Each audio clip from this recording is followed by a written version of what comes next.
So today we're going to be talking about the miracle of the 5 loaves and 2 fish. But before we start, I want you guys to, everything that you remember about that, like, take it out of your mind. We're going to look at it from a different perspective. Okay? What's that? I'm sorry. 5 loaves and 2 Okay. fish. The miracle. So we're going to be coming from Mark 6, Mark chapter 6, verses 30 through 52. I got you. I got my. Mark 6 Okay, what? I got it. 6, 2. 30 through 52. Oh, 30. Mark 6. Yes. Alright. So, I was studying, I was reading this, and the Lord just really blew my mind concerning this and just showed me something completely different. So if we look at this miracle, this is the only miracle outside of the crucifixion that was recorded in all of the Gospels. So that alone should let us know that there's something that the Lord wants us to get out of it, right? There's something that the Lord's trying to say. All right, from all of these different perspectives. And, you know, after this study, it's my hope that we'll ask ourselves the question, have I considered the loaves? Have I considered the miracle? Any miracle that the Lord has performed in your life, are you in remembrance of that miracle, right? All right, so this story, it takes place after Jesus is rejected by his countrymen, right? He's rejected by his hometown. And he's sent out the disciples 2 by 2 to go out to minister the gospel. And that is, they have returned at this point, and they're giving the Lord a report, okay, of their mission trip, per se. So that's where we're at when we're starting in verse 30, okay? All right, and the apostles gathered themselves together unto Jesus and told him all things, both what they had done and what they had taught. And again, this is their mission trip. You know, he sent them out 2 by 2s, you know, to minister the gospel, to perform miracles, cast out demons, you know. So they're coming back and they're bringing that report. And he said unto them, come ye yourselves apart into a desert place and rest a while. For there were many coming and going, and they had no leisure so much as to eat. So they're exhausted from the trip. They're bringing a report, and Jesus is saying, listen, let's go into a secluded place. Let's, you know, rest a little bit. You know, you've just been on this trip, and let's catch up then, right? And they departed into a desert place by ship privately. And the people saw them departing, and many knew him, and ran afoot thither out of all the cities, and outwent them, and came together unto them.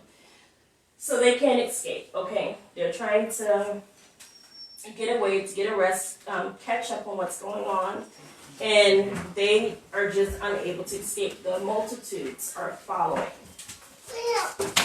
Now, right here, what I want us to pay attention to, what we're about to get into, I want us to pay attention to what Jesus' response to the crowd was, and what the disciples' response to the crowd was. All right, so, and Jesus, when he came out, he saw the people, and he was moved with compassion towards them, because they were as sheep, not having a shepherd, and he began to teach them many things. So what was his response to the multitude? He had compassion on them Why? because they were seeking him. They were sheep without a shepherd. They Right. didn't have a leader. Right? He saw these people following behind him, you know, following for miles and miles just to get to him, right? And his heart was one of compassion towards them. He said, these people have no shepherd, they have no leader, right? All right, let's keep reading. And let's see what the disciples said.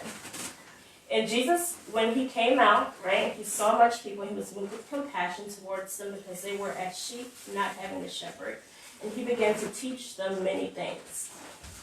And when the day was now far spent, so it's getting late, his disciples came unto him and said, this is a desert place, and now the time is far past. So they're like, listen, Jesus, it's getting late. Time to go to bed. Time to go home. This is a secluded place. What is he going to tell them to do? He says, send these people away. Send these people away that they may go into the country round about and into the villages and buy themselves bread, for they have nothing to eat. So Jesus sees the multitudes, right? And he says, listen, these people, they don't have a leader. They're desperate. They're hungry. They're thirsty for what I have, right? Mm-hmm. The disciples see the multitude. They're like, listen, it's getting late. Y'all got to get out of here. You know, we're out in this secluded place. There's no food. Y'all got to go to the city. Send them away, right? Jesus, being merciful as he is, what does he do? He redirects them, right? He answered and said unto them, you, give them something to eat, right? And they say unto him, shall we go and buy 200 pennies worth of bread and give them to eat? So what the disciples are saying are, listen, should we take a year's worth of wages and go out for this one day and feed these people? So Jesus is redirecting them, and they're being a little sarcastic, like, what do you want us to do, right? All right, so he said, how many loaves have ye? Go and see. Go and search out the matter. Have you even went out to see what you have, right? And when they did, right, and when they knew specifically is what it says, they say, 5 and 2 fish. And he commanded them to make all sit down by companies upon the green grass, and they sat down in ranks by hundreds and by 50s. And when he had taken the loaves and the 2 fish, he looked up to heaven and blessed and brake the loaves and gave them to the disciples to set before them. And the 2 fishes divided he among them all. And they did all eat and were filled, and they took up 12 baskets full of the fragments and the fishes. And they that did eat of the loaves were about 5,000 men. So we get that, right? Out of that miracle, we all know that Jesus took what they had, multiplied it, right? And that's what we normally get out of it, right? Mm-hmm. That Jesus is able to do exceedingly, abundantly, above all that we can ask or think. Mm-hmm. It gets a little deeper, right? All right. So after that, well, let me just back up. So let's take a recap of what's happened so far. They were on this grueling mission trip, right? For days. Traveling. They haven't rested. They get to a place to rest, and what happens? The multitudes follow them. Then they don't get the chance to rest. They go right into serving, right? Serving, they're a little frustrated because it's getting late, but they continue to serve. And, here we are. And straight away, he constrained his disciples to get into the ship and to go to the other side before unto Bethesda while he sent away the people. So finally, they're on the ship, right? And Jesus sent the people away. And when he had sent them away, he departed into a mountain to pray. So he went away to pray. He sent them out to sea to continue travel. And when even was come, the ship was in the midst of the sea, and he alone on the land, and he saw them toiling and rowing, for the wind was contrary unto them. And about the fourth watch of the night, and they haven't slept yet, right? They're up, they're still trying. Can you imagine the exhaustion at this point, right? And he came unto them, walking upon the sea, and would have passed by them. But when he saw them walking upon the sea, they supposed it had been a spirit, and cried out, for they all saw him and were troubled. And immediately he talked with them and saith unto them, be of good cheer, it is I, be not afraid. Now these last 2 verses is what we're really going to get into. I want you to pay close attention. And he went up into and the wind ceased, and they were sore amazed. They were amazed in themselves beyond measure, and they wondered. Okay? Why? For they considered not the miracle of the loaves, for their heart was hardened. For they considered not the miracle of the loaves, for their heart was hardened. Did they not just come out of the miracle where Jesus fed the multitudes? They had just come out of that. They knew where they were walking with, right? So why was this amazing to them? Because they considered not the miracle of the loaves. Right? What does that even mean? What does it mean to consider? To dwell upon or think about. Oh. Notice. To not Remember. To not realize. To consider. To consider. To know. Good job. One second. Anybody? All right. I concur. You concur. All right. So, to consider, to think carefully about prior to making a decision. To think about and be drawn towards. To regard. To analyze the evidence and come to a conclusion. So I'm going to reread it with that definition, okay? For they did not think carefully about, for they did not regard, for they did not analyze the evidence and come to a conclusion about the miracle. Y'all see where I'm going with this? Mm-hmm. And why? It said because their hearts were hardened. What does that mean? To have a hardened heart, or to be hardened. Proudful. Prideful. Like not doing. Somebody's hurting. You don't want to do something, and you're turning your heart away from God. That's really good. Yeah. This came to my memory when Moses led the Hebrew children out of bondage. Yes? They had the same mindset. Mm-hmm. I mean, all the miracles that Moses had helped them, you know, and they forgot so quick. You know, so it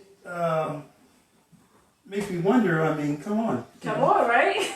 Exactly, right? And when the Lord showed this, I'm like, I've never read this. And the Lord just highlighted it and He began to minister to me. So listen, to harden, to experience so much of something bad or unpleasant that you are no longer affected by it the way that you should be. To make hard or become harder.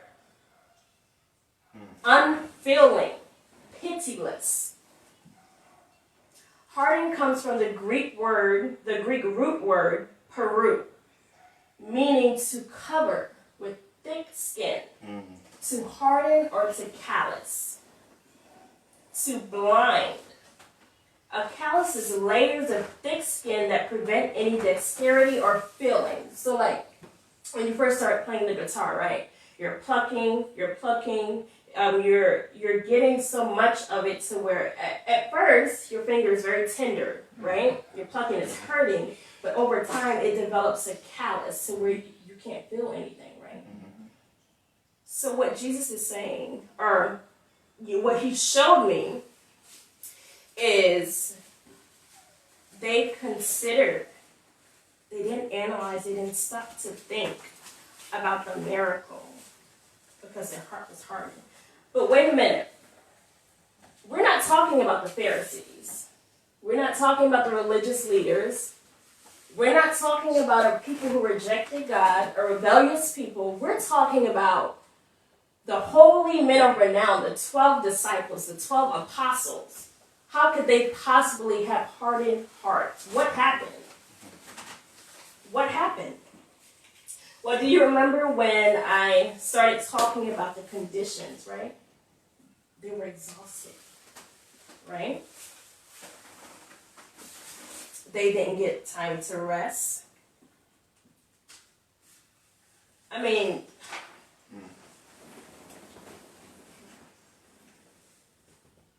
listen, they were affected emotionally, physically, and spiritually. Now, this is what I said. When I was reading it, the Lord was ministering to me. I said, well, how did their hearts get to the state of hardening that caused them to be oblivious to the miracle that they just walked out of? What caused them to forget who they were walking with and what he came to do? Just that quick.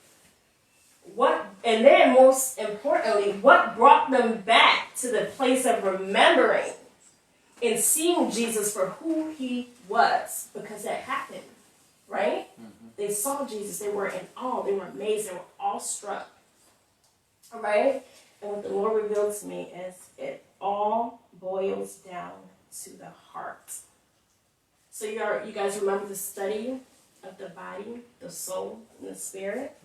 Where's the heart house? In the soul. Okay? And what is in the Yeah, that's the soul. What is in the soul? Sin. The will. Our will, Willpower. our desires, our affections, right? Pleasures. Yeah. Our pleasures. Yeah. And what I've come to realize is the heart is the seat of our emotions, right? It's the seat of our emotions. Okay? So we get that, right? So how are emotions influenced? How are our emotions influenced? By circumstances. Circumstances, we agree? Yeah. Yep. All right, yeah. So our emotions are influenced by your surroundings, right? Your environment, right? What you see, right? What you taste, what you hear, what you touch, what you experience, right? Life, right? Isn't that what our emotions are influenced by?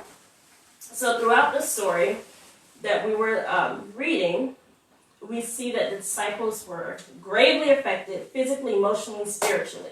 Real life was constantly happening. They were pulled out of the world to walk with Jesus, who almost immediately sought to change their perspective. Right? Everything that they thought they knew, he came to combat that, right? Why? Because he was concerned about the heart of the matter. And they were instantly pulled out of that. All right. So, they were on this mission trip. Listen, John the Baptist had passed. They had to bring that bad news, so they were exhausted. They were grieving. They were exhausted serving the multitudes. They were constantly being taught and redirected by Jesus. Have you ever been, kids, when your parents are constantly redirecting, you're doing something, you think you're doing it right, and your mom's like, no, you missed the spot, No, have you thought about this? That can be exhausting. It's stretching you, right? And they were days on end without rest. They were being stretched. The disciples allowed the conditions of their current circumstances to blind them from spiritual understanding.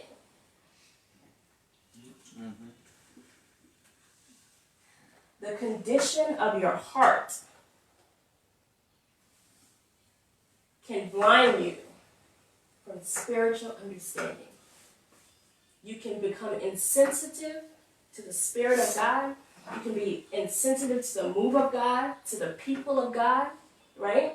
The disciples, they were walking with Jesus. They were serving. And they were serving with a hardened heart. Right?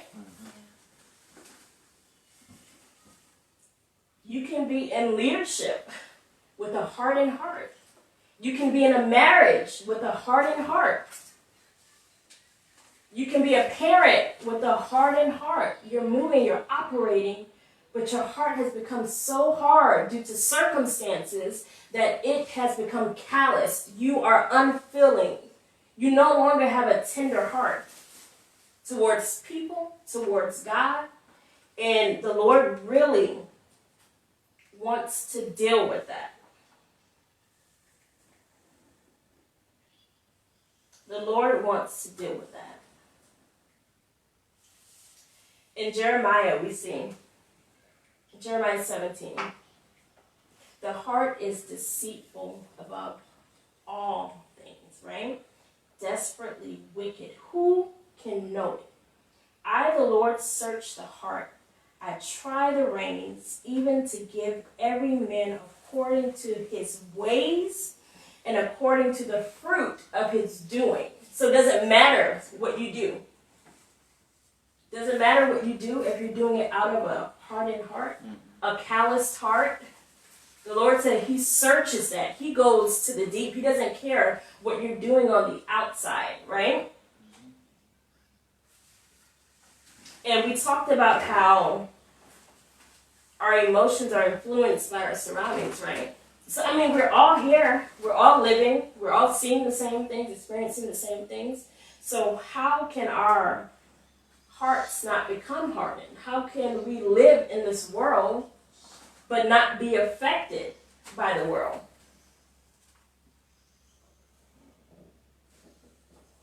How can we not allow rejection, resentment, unforgiveness, sin? How can we not allow that to affect our hearts?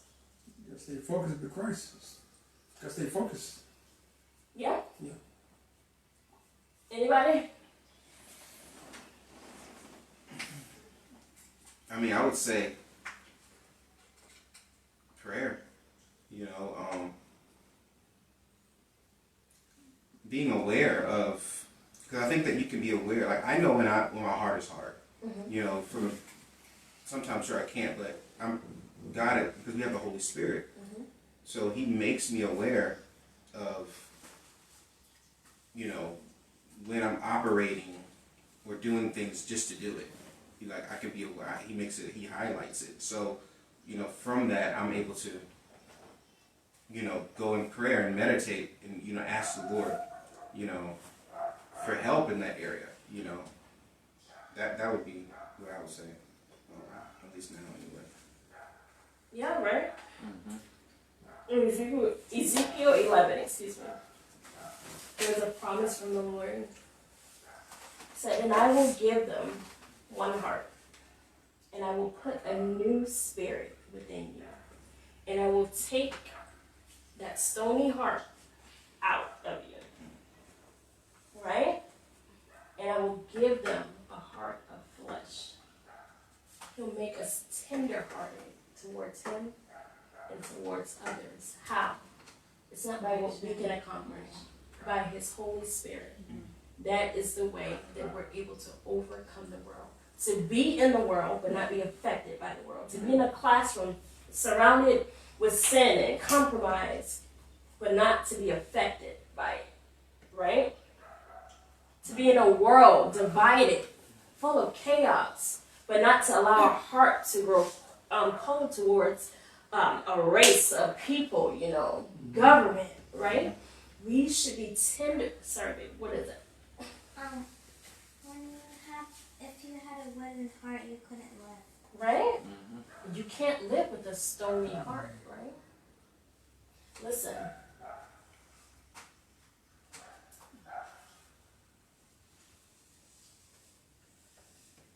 When we allow our conditions or circumstances, this is scary to me. We blind ourselves from spiritual understanding. They were walking with Jesus. He sent them on a mission trip to operate in the gifts that He had given them, shown them. They're ministering, they're doing everything, right? They're walking amongst a miracle. The Word made flesh is walking with them. And they have not considered any of it because of their circumstances. Yeah, now Moses, going back to Moses, he was a type of deliverer. Oh yeah. And I love the Ten Commandments, Cecil B. DeMille's, that version of it. Mm-hmm. And then I saw another version of the Ten Commandments. I'm going to make this quick. No, go ahead. And it was kind of funny. It was showing people looking at the circumstances. And one guy said, "Who died and left you in charge, Moses?" Right? And the other guy said, "Why'd you bring us out here to die?" You know what I mean? And they were complaining and bickering. And you're not the only one that can do miracles. Yeah. You know, and they not everything that Moses had done, you know, from the Lord to direct them, and they were looking at the circumstances, and it's just human nature. Right? And it amazed me. You got to stay focused. And like, I'll say this real quick. No, go Before ahead. my wife died, she asked me. She said, "OJ, how come the Lord does not continually do miracles like He did in ancient days past?" Mhm. Answer that question. He does. But I told my okay, he does, he does. Yeah. But what I'm saying, I mean, astounding miracles. I mean, like parting Red Sea or feeding multitude with you know 2 loaves and 5 fishes. You know, something that's phenomenal. I know He heals people. There's a lot of miracles. Don't get me wrong. Yeah. Mm-hmm. But I'm talking about phenomenal miracles. But I guess you can say It's all A miracle is it's a all a miracle. miracle is a miracle. Well, I ask Right. you this: how do you know he doesn't? well, yeah. But my wife answered that question. You know what I mean? Yeah. Yeah. He does. I mean, we don't hear everything That that would be my response. happens in third world countries. That's true. You know. I mean, I think I've seen or been connected with seeing the dead raised. I've seen healing, dreams, visions. I mean, there's nothing that has stopped. You know, the work has to continue. Now, to continue with what you were saying about Moses, what about this? Listen. So Moses, right? He was given an assignment, right? He reasoned with the Lord. He told him, I'm scared, I don't speak well, you know, all of this. The Lord's like, okay, listen, I'll give you Aaron. Okay, that wasn't enough. Let me give you the staff, right? Yeah. He brought judgments on Egypt, right? Because what Pharaoh's heart was hardened, right? But to the benefit of the people, right? But you know, he brought judgment. He did all these wonderful things, and then he gets to the Red Sea and panics. Not just the people that was with Moses, and he has his miracle in his hand. But what was it? The pressure, the conditions, his surroundings caused him not to consider.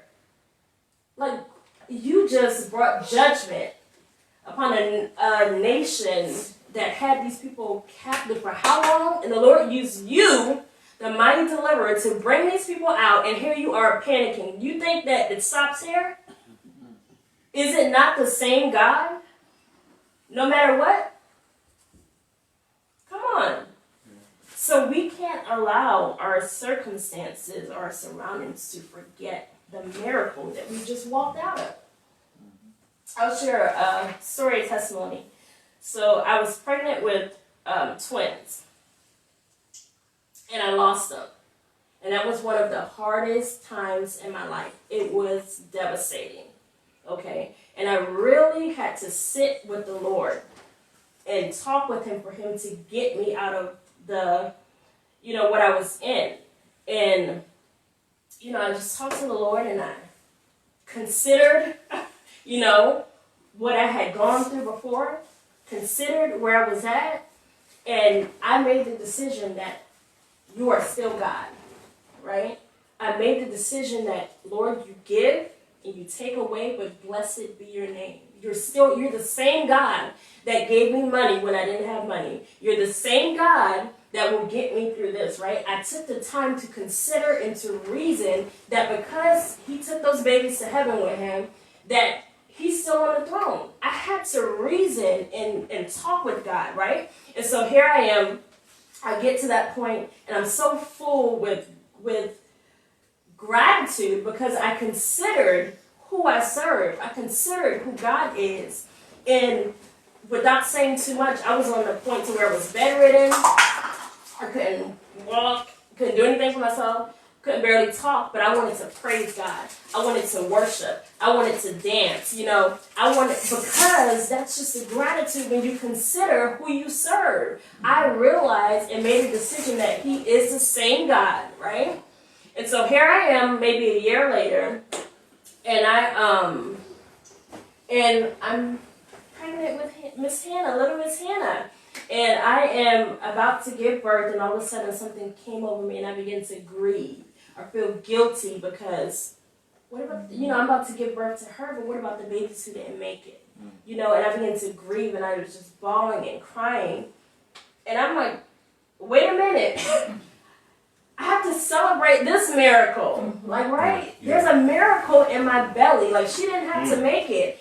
I went through all kinds of things during my pregnancy, but God kept her. She was not affected in any way. That is my miracle. I had 2 miracles in the house with me. They said those babies weren't going to make it. And here I am grieving, and there's nothing wrong with grief, right? Mm-hmm. We all know that.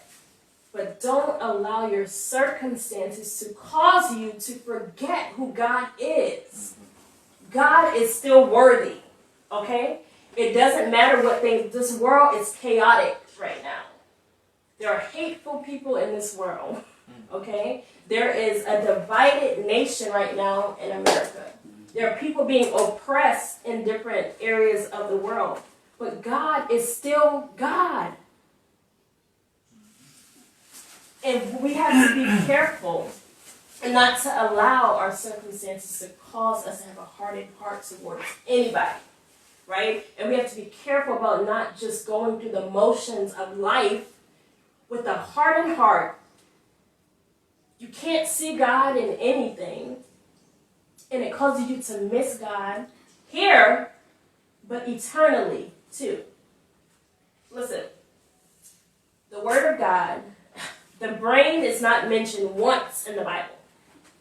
But the heart is not, the word heart, not just the word heart, the heart is referenced 826 times in the Bible. Why? Because it's important. That's what the affections are.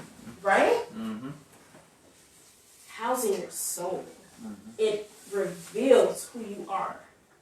And it is what will cause you to miss eternity if you're not careful. I want to read Matthew 5:8. Blessed are the pure in heart, for they will see God, right? The pure in heart. Psalms 24. Who shall ascend into the hill of the Lord? Who can have access to the Lord? Who can enter into the presence of the Lord? Who can stand in the holy place? He that has clean hands and a pure heart,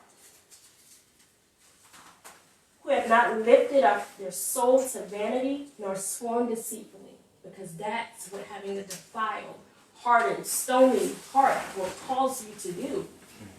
To swear deceitfully, right? To sell your soul, to want materialistic things, to miss God completely. That's the most important thing we have to see. We cannot allow, listen, Jesus was not rebuking the Pharisees. He was not rebuking people, or rebellious people. These were people that walked with him.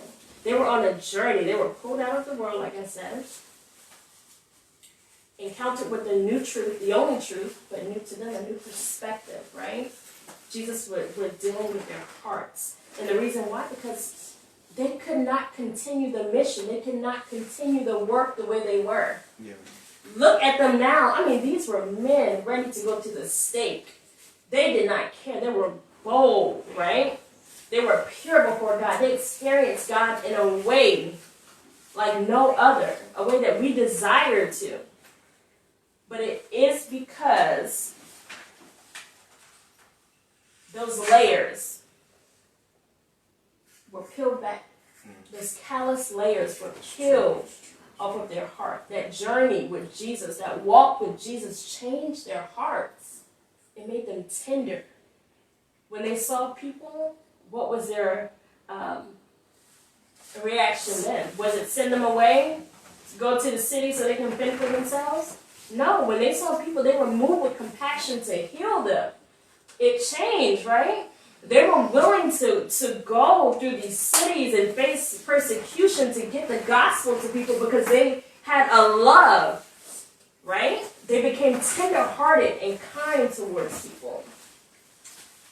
They became full of passion and compassion. They were willing to do whatever. Like, we have to get to that point to where it's no longer about us. We're no longer sending people away because we are uncomfortable, right? You guys give up your home almost every week, and I'm pretty sure it's not always easy. You come straight in from work, but you do it. And the Lord honors that. How old are your daughters? My girl, she's 8 and she will be 11, 8 and 10. And how old is she? She's 2. Because the Bible says we have to be as pure as children, our hearts as pure as children, if we were to enter the kingdom of heaven. Right? So we have to have pure hearts like your children. Pure hearts. Pure heart. That is the only way we're going to see God. That's the only way we have access to His presence. Like, we can sit here. I'm just going to be honest with you. We can sit here. We can try to pray down the heavens. And we have our hearts full of stone, unforgiveness, bitterness, resentment. Our mind's not even on God. We're thinking about when we're going to get up out of here. It's vain. It's pointless. You access the Spirit of God, the presence of God, by being pure in heart. And that doesn't mean being perfect. That means being submitted, willing.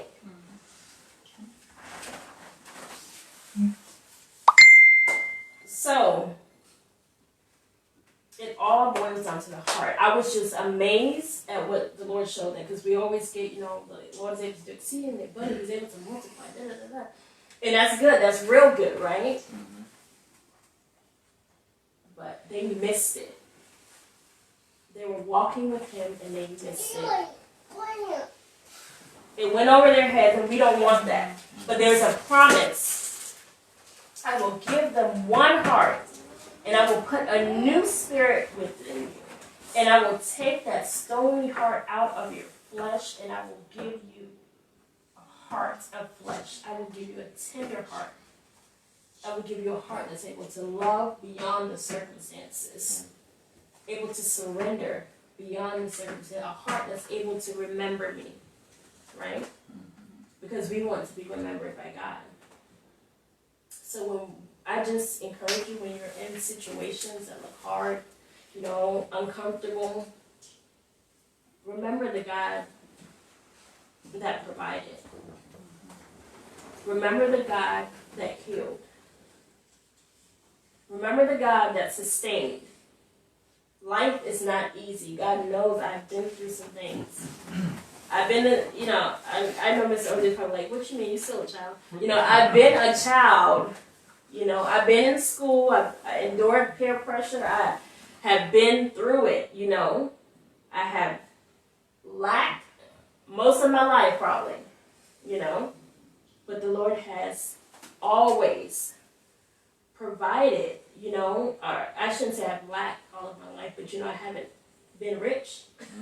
But God has provided, And one thing I can say, the Lord has given me a faith, great faith, because I allowed the circumstances to strengthen me.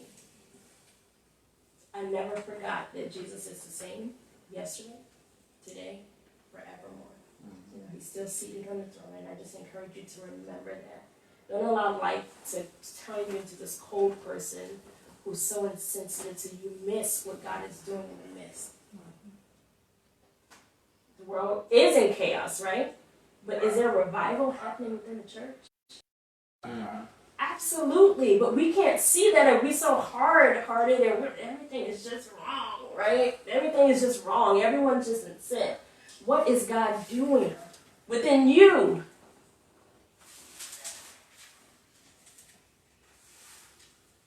Remember the Lord. Constantly ask yourself, have I considered the miracle? Have I considered God? Have I forgotten his ability to save, to deliver, to heal, to set free? God is still God. Right? So, you know, I've been in prayer since the Lord showed this to me for all of us, you know, that we don't miss what God is doing and that we don't miss access to his presence because of our hearts. Yeah. So, any questions and add-ons? It also reminds me of the two people that Jesus told. One guy that came to him and said, "Lord, I'll follow you." He told Jesus, this guy's died. His father died. And he said, "Father, let me." I said, "Lord." Jesus told him to follow him. And he said, "Lord, let me bury my father first." You know, that circumstance. Let me just go take. And that's like, when you look at like, okay, like that's his dad. You know what I mean? Yeah. But Jesus told him, "Let the dead bury the dead." That's rough right there. That seemed harsh. You know what I mean? Like that. You know, we'll be like, man, hey, you know, just Like that's what you that's told rough, Jesus, man. that's- You know, Yeah. but Jesus told his disciple, "Let the dead bury the dead," and because there's something that you need to be doing. So even in the midst of his father, him grieving for his own father, Jesus still Called him. required him to follow him at that moment. And so, but then there was another disciple, or another person that wanted to follow Jesus, and Jesus told him, "Foxes have holes and, you know, birds have nests, but the Son of Man has nowhere to lay his head." And so he told him that, and he didn't follow him because he wasn't willing to sacrifice. And so following Jesus does take, it takes a sacrifice. Yeah. You know, even when the conditions of life pull at us, you know, we're still required to continue with him. You know? And so it seems hard, but like, and God is compassionate. Yeah. Listen, I'm not telling you, if something happened to your parent, don't go to the funeral. That's not what I'm saying. But I can't say it's not what Jesus might not say. I don't know. But I know that that's what Jesus requires us to continue to follow him. And so, even the circumstances in life, it can cause us to not only miss the miracle, but abandon the responsibility. Yeah, I was gonna say that. One thing I saw, I wanted to read to you guys.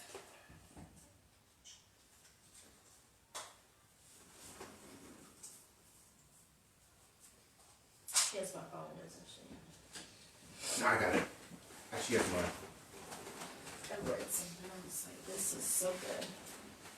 And it just ties everything together.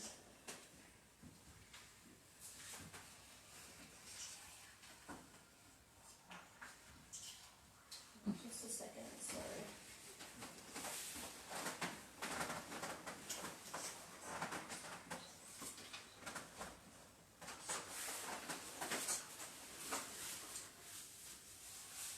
So it says the heart represents the total response of a person to life around him.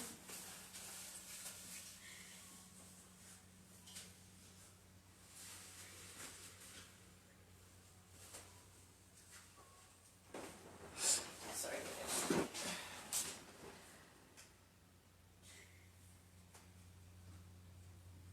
Okay, and the religious and the moral demands of God. Okay, so the heart, the condition of your heart. they didn't say that, but I'm gonna say it. The condition of your current heart is representative of your response to the religious and the moral demands of God.